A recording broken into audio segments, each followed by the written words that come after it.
పొందుటకు భక్తి శ్రద్ధ ముఖ్యము.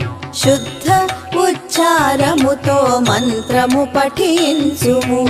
పీఠ పూజ చేసి ఆసనమును సమర్పించుము. తల్లి నీకు శరణంటూ నామావళి పాడుము.